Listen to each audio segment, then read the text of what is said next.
Bismillahirrahmanirrahim. Assalamualaikum warahmatullahi wabarakatuh. Mohon izin Yai Gus, saya di sini mau tanya, selain sebagai pelajar santri, saya juga sebagai seorang mahasiswi di salah satu universitas di Surabaya. Yang saya tanyakan sebagai pemuda milenial, kita semua tahu bagaimana keadaan demokrasi negara Indonesia saat ini. Yang saya tanyakan, bentuk dari hubul waton minal iman. Hubul waton di sini, bolehkah saya sebagai seorang mahasiswi menyuarakan pendapat saya, berjuang bentuk ijtihad demi keadilan berupa demonstrasi? Begini kan, demonstrasi itu kan makna pokoknya itu kan apa? Memperlihatkan. Makanya demonstrasi kekuatan maknanya ya show, ya memperlihatkan satu apa? Kekuatan. Sehingga kalau dalam Islam itu ya fleksibel, asal itu tidak merugikan orang lain, tidak anarkis, tidak mandorot bagi kelompok lain tentu boleh. Bahkan kalau tidak apa? Menyuarakan suara kita tentu dengan cara-cara yang tetap Islami ya. Itu malah kita disalahkan karena berarti tidak ikut bertanggung jawab terhadap proses negara, tapi tentu disuarakan secara konstitusional dan secara baik.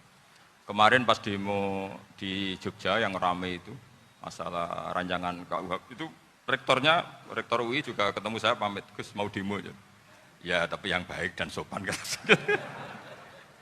Karena begini ya, di Quran itu ada ayat walaula dafu wahinasa ba'dahum bi ba'dil fasadatil ard. Jadi kekuatan manapun itu harus dikontrol. Tentu kontrol itu macam-macam. Tapi tentu saya ulang lagi, jangan anarkis, jangan melakukan sesuatu yang kontraproduktif. Jadi menurut saya pernah ditanya, Gus kalau pemerintah itu didukung 90% rakyatnya bagus enggak? Ya bagus, berarti presidennya hebat, didukung mayoritas rakyat. Kalau hanya 55 ya bagus, presidennya biar tahu, biar hati-hati karena dipilih separuh lebih sedikit. Lah kok bagus semua? Ya memang harapan kita sama Allah semuanya baik semua kata saya gitu. Jadi susahnya apa sih kita melihat sesuatu itu asal agama ini kan gampang, asal tidak maksiat itu baik. Asal tidak maksiat itu baik. Ma khuyyira Rasulullah baina amrayni ikhtara aisarahuma ma lam yakun isman. Jadi demo itu bukan, nah kalau demo yang diharamkan sebagian fatwanya ulama tentu yang maknanya yang anarkis. Kalau yang dihalalkan tentu maknanya yang tertib. Itu biasa dalam hukum fikih.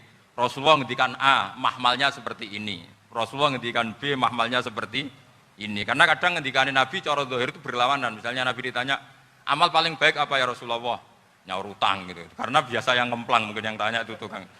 Tapi kadang Nabi jawab birrul walidain. Kadang jawab as-sholat li awwali waktiha.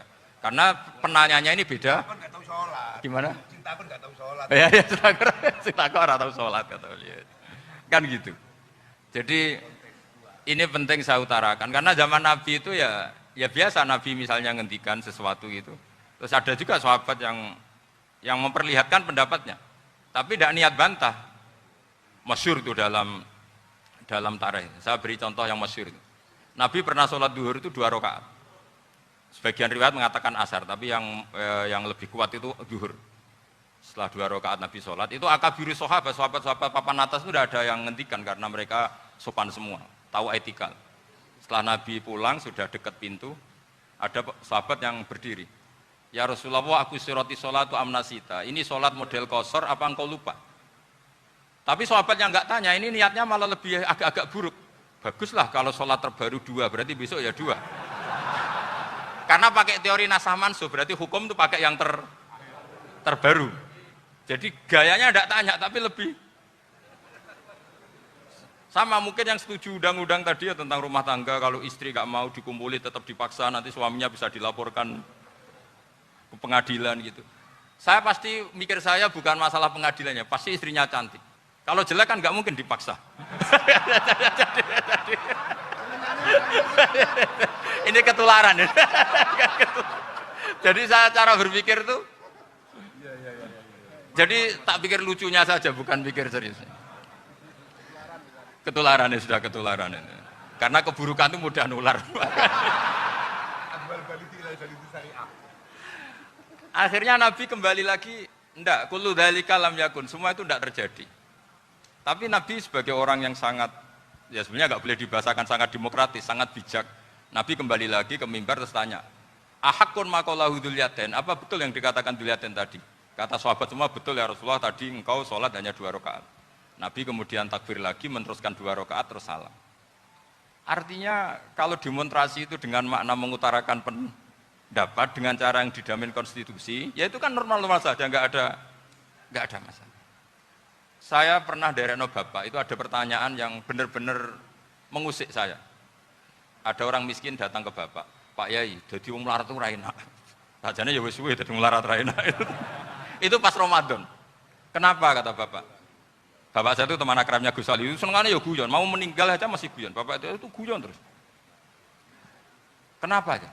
Sudah puasa nggak makan, buruh orang macul itu kan berat. Mau istirahat nggak boleh karena buruh orang. Enak jadi wong sugih puasa diam di rumah gini-gini terus. Terus kata bapak saya gini, enak wong larat. Jadi wong sugih nak puasa berat. Kok sakit ya?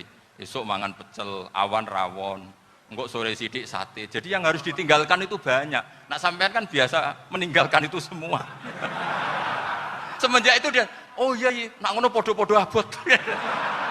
Jadi hasutnya pada orang kaya terus nggak ada. Nah ini pentingnya ilmu, jadi pentingnya pendamping tadi itu. Setelah diberi jelasan, oh maturoni ternyata podo-podo abot gitu. Dia nggak tahu susahnya jadi orang kaya. Ya sama seperti tadi, ya saya puasa, kerja gini-gini, bojo sitok elek, terus jadi yang bojone 4 cantik semua abot aku. Karena harus ninggalkan 4 yang cantik tadi, yang bisa menghidupkan tadi itu. Itu kan juga demonstrasi, artinya mengutarakan apa yang, jadi itu saya pikir seperti itu. Subhanallah wa bihamdihi 'adada khalqihi wa ridha nafsihi wa zinata 'arsyihi wa midada kalimatihi. Subhanallah